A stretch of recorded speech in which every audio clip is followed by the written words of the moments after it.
warahmatullahi wabarakatuh. Halo pemirsa, selamat datang kembali bersama saya Nadia Pita di liputan khusus kami. Dalam video kali ini, kami akan membahas berbagai kasus pelanggaran terhadap nilai-nilai Pancasila yang masih terjadi di sekitar kita. Sebagai dasar negara, Pancasila seharusnya menjadi pedoman dalam kehidupan berbangsa dan bernegara.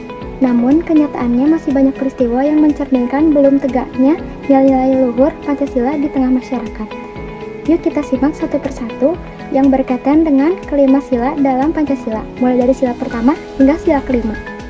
Kali ini kita akan membahas kasus pelanggaran sila pertama, Tuhanan Yang Maha Esa, yang tercermin dari masih maraknya intoleransi dalam pendirian rumah ibadah di berbagai daerah di Indonesia.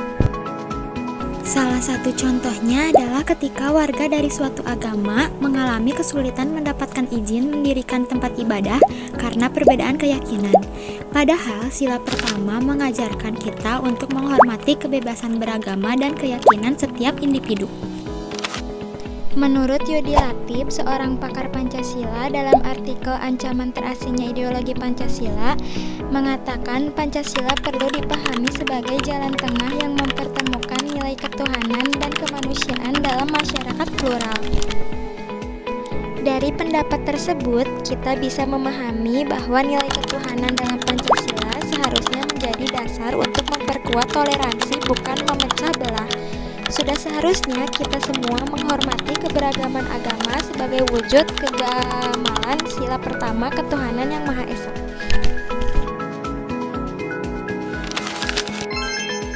Kasus perundungan atau bullying di sekolah masih menjadi masalah serius. Banyak anak yang menjadi korban kekerasan fisik maupun verbal dari teman sebayanya. Tindakan ini jelas melanggar nilai kemanusiaan yang seharusnya menjunjung keadilan dan peradaban. Menanggapi maraknya kasus ini, Kasetu Mulyadi menyebutkan bahwa suatu tindak kekerasan atau kejahatan bukan hanya niat jahat pelakunya, tapi juga adanya kesempatan di ruang untuk melakukan bully terhadap teman-temannya, kekerasan dan sebagainya itu dibiarkan, tidak segera dicegah dan tidak segera diarahkan ke hal-hal yang positif begitu. Nah, ini yang banyak terjadi, yang sebetulnya pembiaran terhadap adanya kekerasan. Dengan kata lain, membiarkan kekerasan berarti ikut melanggengkan pelanggaran terhadap nilai kemanusiaan itu sendiri.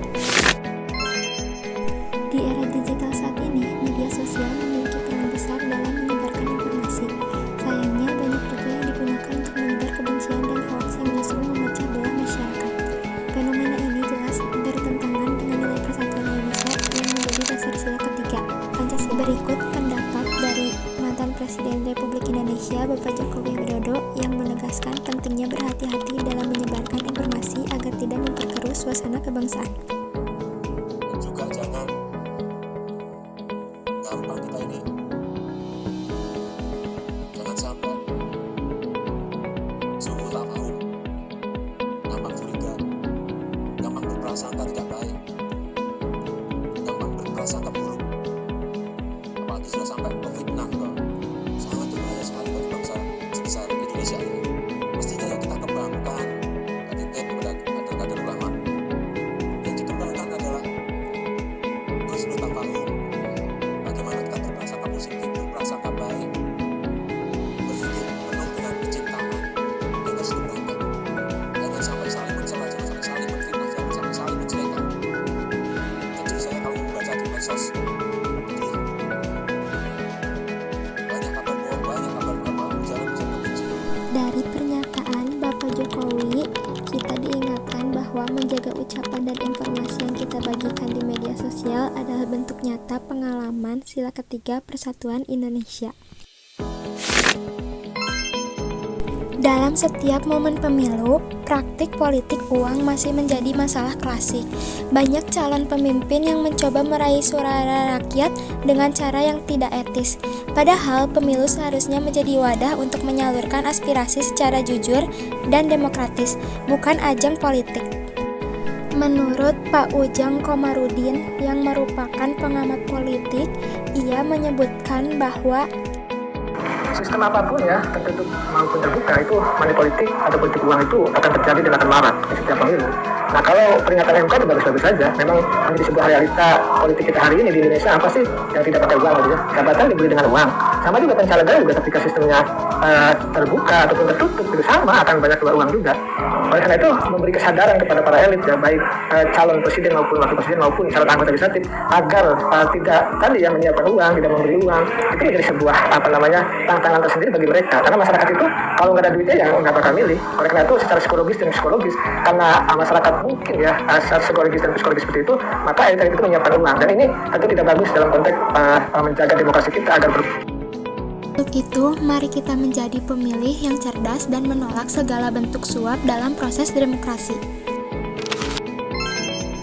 Kasus korupsi dana bantuan sosial kembali mencuat di tengah penderitaan rakyat. Uang yang seharusnya digunakan untuk membantu masyarakat justru diselewarakan oleh oknum tertentu. Hal ini menunjukkan betapa jauhnya perilaku tersebut dari nilai keadilan sosial yang diajarkan dalam sila kelima. Berikut pendapat dari Fajrul Rahman yang merupakan juru bicara dari mantan presiden yaitu Joko Widodo. Karena ditangani oleh Komisi Pemberantasan Korupsi, pemerintah menyerahkan sepenuhnya kepada KPK. Presiden Joko Widodo tegas membentuk pemerintahan anti korupsi dan menyerahkan segala sesuatu terkait pemberantasan korupsi kepada lembaga penegak hukum seperti KPK dan lainnya, sedangkan ke dalam pemerintahannya baik kepada kementerian koordinator, kementerian dan lembaga, Presiden menegaskan untuk tetap melaksanakan upaya pencegahan korupsi melalui program-program yang dilakukan. Dengan memberantas korupsi dan menjunjung integritas, kita bisa mewujudkan keadilan sosial bagi seluruh rakyat Indonesia. Dari berbagai contoh tadi, kita belajar bahwa Pancasila bukan hanya untuk dihafal, tapi harus diamalkan dalam kehidupan sehari-hari. Saya, Nadia Pita, melaporkan untuk liputan edukatif bertema pelanggaran nilai-nilai Pancasila. Terima kasih sudah menyaksikan dan sampai jumpa.